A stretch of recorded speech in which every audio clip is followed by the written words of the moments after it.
Am I the jerk for eating at a hospital cafeteria about once a week even though I'm not sick? Posted by you/same philosopher 927. Okay, hear me out. I work just a few blocks away from a hospital and can get there pretty quickly by bicycle. Their cafeteria is quaint with good prices, so usually, once a week or so, I go there for lunch. The food isn't what I would call amazing, but they have a nice variety from time to time. The staff even recognize me and are always pleasant. They don't mind that I'm just there for lunch, and it's far quieter eating there than at any local restaurant.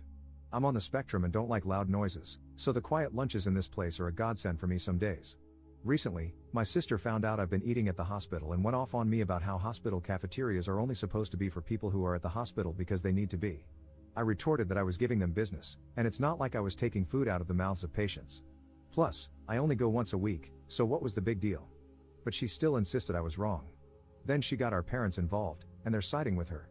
They are telling me I should only be eating at the hospital if I have an actual reason to be there. I told them they were all crazy and that it was just normal food I was paying for. But now, because neither they nor I are backing down, I'm torn.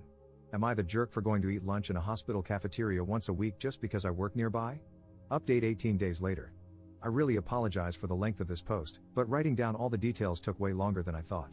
This situation was downright crazy. I never thought my sister would do something like this. Not too long ago, I, 23M, posted for advice because my parents and sister were angry at me for regularly eating in a hospital cafeteria since it's close to my work. I enjoy the peace and quiet there on the days I eat there. But this situation escalated so radically that I can't believe something so dumb actually happened. My sister did the pettiest thing she's ever done to me, and for completely undeserved reasons too. When my sister found out I was eating at the hospital cafeteria, she went off on me about how that food is just for people who are at the hospital because they need to be. We ended up in a big argument about it, during which I told her it wasn't like I was taking food from the mouths of patients. Then she went to our parents to get them on her side, as she always does, and they immediately sided with her, just like I thought they would. They backed her up, saying that the hospital cafeteria was not a place to go eating casually. We had a big argument, and they spent days hounding me, telling me I was wrong and demanding I stop. So I went to Reddit. There, I learned that not only was I not doing anything wrong, but it's actually very common for people to go eat at hospital cafeterias simply because they like it. I hoped the situation would just fade away, but a few days later, my sister called me, asking if I had stopped eating at the hospital. I said no, and then it started all over again. My parents then called me, fuming and acting like I was supposed to stop going because they said so. I reminded them that I don't live under their roof anymore and that this is exactly the kind of reason why I moved out. They take my sister's side in almost everything. They huffed and puffed about it. This time, the fight didn't stay at home. Other relatives found out because my sister tried to broaden her support. She was so dead set on enforcing her will upon me that she went looking for help from other relatives. However, our parents were the only ones on her side. My uncle personally admonished my parents and her over the phone once I told him what actually happened. He told them they were only siding with my sister because she's their favorite and called them terrible parents for ever playing favorites to begin with. Then, my cousin went to eat with me at that hospital cafeteria and said he'd like to go there once a week too, as he also works nearby and bicycles everywhere. We've already run into each other at lunch there once since then. He was actually rather pleased to find out the food was healthier than most other places. He's a bit of a picky eater, so this place is kind of like his new lunch hangout. My sister got even angrier after finding out there were other people in the family eating at the hospital now too. Once outed, my parents backed down due to embarrassment. They apologized to me and gave me some malarkey about how they honestly thought eating at a hospital was weird and felt like they just needed to defend my sister. I told them they'd been placating my sister for so long that it's all they do whenever she starts something with anyone. She's been treating me like a condescending control freak and a bully since we were teenagers, even though I'm older, and they just kept enabling that. But I won't put up with it anymore. My parents ended up conceding and apologized. Then they made my sister apologize to me too. I could tell she hated every second of it because she tried to speak through her teeth at first. Later on, my parents invited me to dinner as another form of apology. But it felt more like a show to look good to the rest of the family because they told everyone about it before it even happened. The dinner was great, I can't deny. My parents had cooked a turkey, arguably one of my favorite things to eat. I love the drumsticks slathered with gravy. Yeah, I'm kind of a pig when I eat them, but I can't help it. My sister always thought it was hilarious and was one of the few things I didn't mind her laughing about. So, I thought nothing of why she was so giggly at dinner. Later, after the family dinner, I noticed my bike was missing. I had parked it in the backyard out of sight, but it was just gone. I freaked out because it's my only mode of transportation. My parents panicked a bit with me, but my sister seemed the opposite. She actually looked happy and was giggling. I immediately suspected her, and she played innocent, even giving the classic "I can't believe you'd think I'd do something like that" line. I already knew she was extremely petty, but this was a whole new level for her. So I said I was going to the neighbors because I knew they had cameras, and they'd have seen what happened. Then I'd call the cops. My sister suddenly looked panicked. I got mad and said I knew it was her, demanding she give my bike back. She started crying, insisting she hadn't done anything, and our parents immediately took her side, scolding me for daring to accuse her. So I'd had enough and said I was going to the neighbors to ask to check their cameras, and then I'd be calling the police. My sister finally fessed up and called me to come back. The looks on our parents' faces after they had just defended her were priceless. My sister admitted she was so angry at me for making her apologize for something she still believed she was right about, so she planned to have a couple of her friends come and grab my bike during dinner. She said her friends were in a minivan with it just down the street. She then started saying that I couldn't call the police on her anyway because I'm her big brother. Our parents backed her up on that too. But I pulled out my phone and started marching outside again. They ran after me, with my sister begging and crying for me to stop. I called her a brat and told my parents I couldn't believe they were still defending her when she was acting this way. Our parents finally hit their limit with her enabling behavior and told her to make her friends bring my bike back immediately. She got on her phone, sniffling, and called her friends. But then she suddenly ran into her room to talk to them. I couldn't hear a thing she said through the door because it was all in whispers, and our parents looked very worried too. My sister would never have willingly admitted she had my bike stolen. She just kept sobbing that it was only a prank over and over again, repeatedly using the excuse that it's just a cheap bike anyway. I bought it used a few months ago for $50, but it's in great shape and my main mode of transportation. My sister kept looking at our parents to back her up, but this time they just couldn't. So she slumped down in a chair, hugging her knees and waiting with the rest of us. She looked increasingly freaked out the longer her friends took to bring my bike back and was repeatedly texting them. Even though my sister said her friends were just down the street, it took them roughly an hour to bring my bike back. They finally pulled up in the minivan with my bike shoved in the back, completely soaked and covered in mud, like it had just been pulled out of a wet, muddy ditch.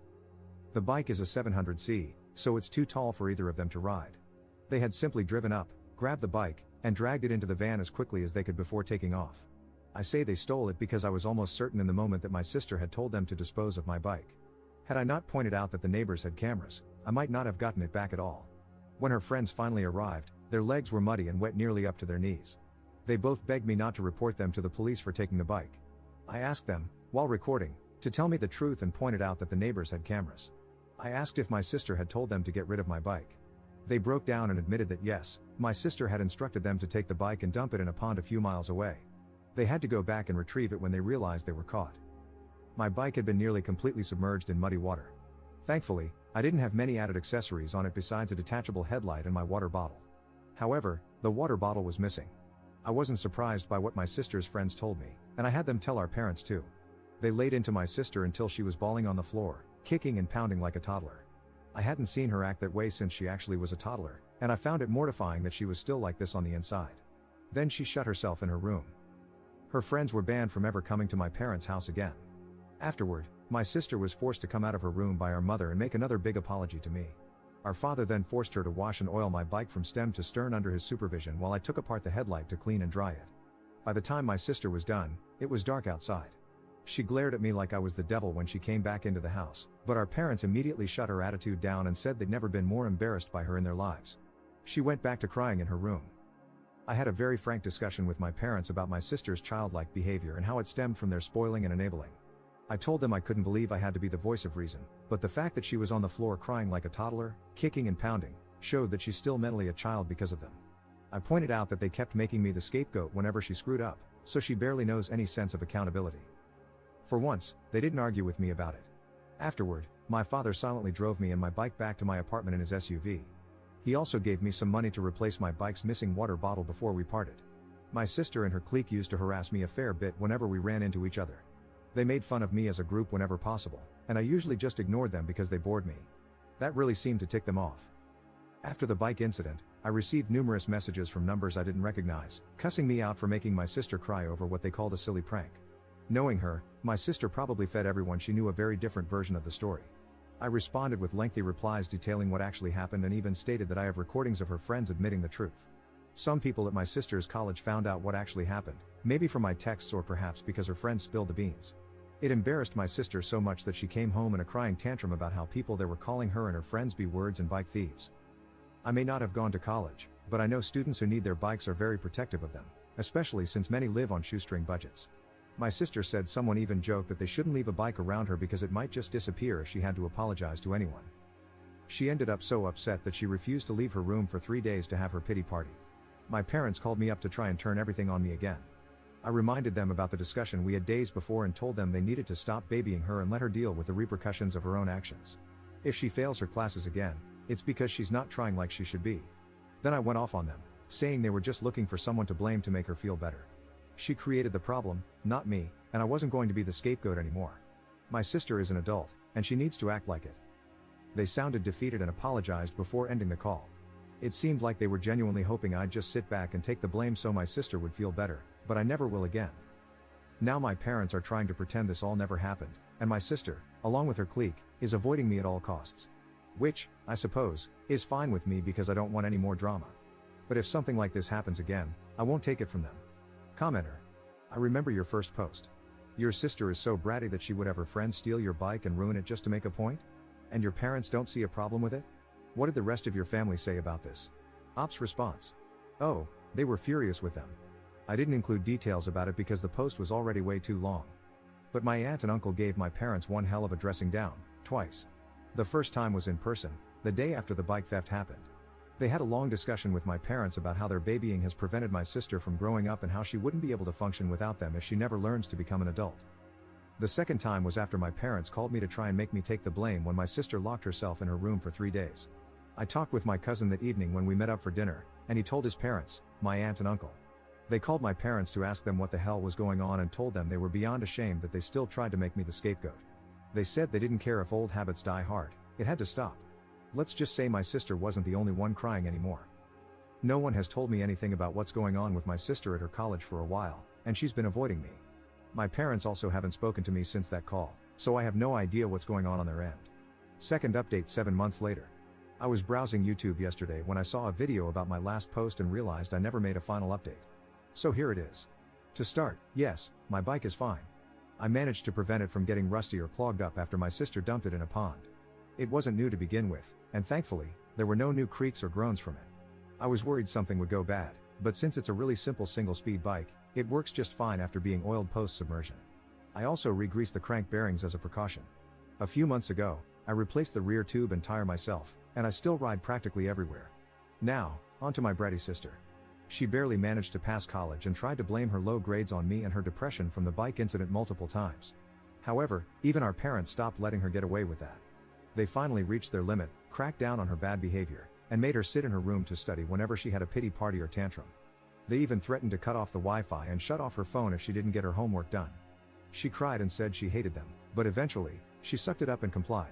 She finally graduated, but her graduation wasn't a fun time for her. We all went out to celebrate, but she wasn't happy because she had no friends left. She'd hoped to party with her former clique, but they had all cut her off because she's a brat. As an ironic punishment, our parents started making her ride a bicycle to get around. She hates it more than she hates the bus. It's a cruiser bike our dad picked up used for her, and our parents practically begged me to take her out on weekend rides to get her out of the house for a few hours. I agreed, but only because they asked nicely and offered dinner. As for the hospital cafeteria issue, my sister still stubbornly insists it's wrong to eat there, though she can't provide any valid reason. No one sides with her on it anymore, not even our parents, who've since joined me for family lunches there a couple of times. They even forced her to come along. She looked fidgety and claimed it was against her beliefs, wording it as if it were a religious issue. She was promptly told off for that. She cried as usual but was told to grow up. I think she clings to this belief because admitting she was wrong is something she refuses to do. At times, I wonder if she's not just a spoiled control freak but possibly a narcissist. Of course, I'm not qualified to diagnose her. Her former clique abandoned her after they got into trouble over the bike incident. At least 2 of them were involved in stealing and dumping my bike, and they were all hazed when word got out. The clique blamed my sister for everything and cut ties to save their own reputations. While I didn't file a police report, the 2 girls who stole my bike faced consequences at home. The minivan they used was borrowed from one of their parents, who revoked its use after learning what happened. Those parents even visited me to apologize on their daughter's behalf and asked for a copy of the video I took, which I provided. Despite their involvement, the clique threw my sister under the bus. She was also ridiculed for being forced to ride a bike to and from college since our parents deemed it cheaper than the bus, and she no longer had friends to carpool with. Her bike was never stolen or vandalized, she just hated it. Our dad also insisted she learn how to maintain it herself. He used to tinker with bikes in his youth and taught me the basics as well. For those who thought my sister might retaliate, she didn't. She's just bitter. She was made to get counseling, which has slightly improved her, but real change, if it happens, will take years. She doesn't try to boss me around anymore. I've been over for dinner several times since my last post, and she barely speaks to me at the table. She's annoyed by how unbothered I am. Everyone, even our parents to an extent, has told her that she destroyed her own reputation, but she still blames me as her scapegoat. Since the incident, I always lock my bike when visiting home, just in case. After she finished college, our parents announced that she was moving out. She protested, but they forced her to get a job and find an apartment. They said her party days were over and it was time to face adult life. Multiple relatives told them she wouldn't grow up unless she lived on her own and paid her own bills. Though she was clearly their golden child, they finally agreed she needed to learn independence.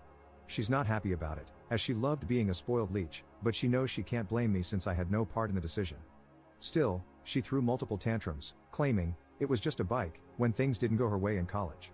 At one point, our mom smacked her upside the head and told her to stop acting like I was the cause of all her problems. And my bike isn't just a bike to me, it's practically my livelihood as my primary mode of transportation. Now, my sister shares a 2-bedroom apartment with 3 other girls and had to move farther away so her reputation wouldn't follow her. My mom cried over it. My sister is working in an office, learning to be a secretary, but she constantly complains about her life. She also tries to rub it in my face that she'll make more money than me someday. I just tell her, you do you, which infuriates her. She doesn't like her roommates and still has to ride the bike our dad got her. Her commute is only a few miles, so she doesn't spend money on the bus, and walking takes too long for her. She demanded our parents buy her a car, but they refused, which led to her ignoring them for a while. We no longer go on bike rides together since she moved out. Back when we did, she'd taunt me immaturely, but I ignored her, which frustrated her more. She once claimed her bike was better because it had gears, but she could never outpace me anyway. It seemed to make her determined to get in better shape, at least. I think she wants me to be the big loser so she doesn't feel like one. She wanted an e-bike for Christmas, but our parents refused after seeing how expensive good ones are. They've already spent a lot on her, covering 3 years of college. As a joke, I gave her new bike tires for Christmas, earning a stink eye in return. In 2024, she needed financial bailouts from our parents because she couldn't manage her money. Despite facing the realities of life, she still acts like a spoiled brat in denial. She also resents that I live alone while she has to have roommates. Ironically, her roommates like me, which only upsets her more. I think she hates them because they don't cater to her whims like our parents used to. Living with people who don't indulge her must be a nightmare for her. That about sums everything up so far.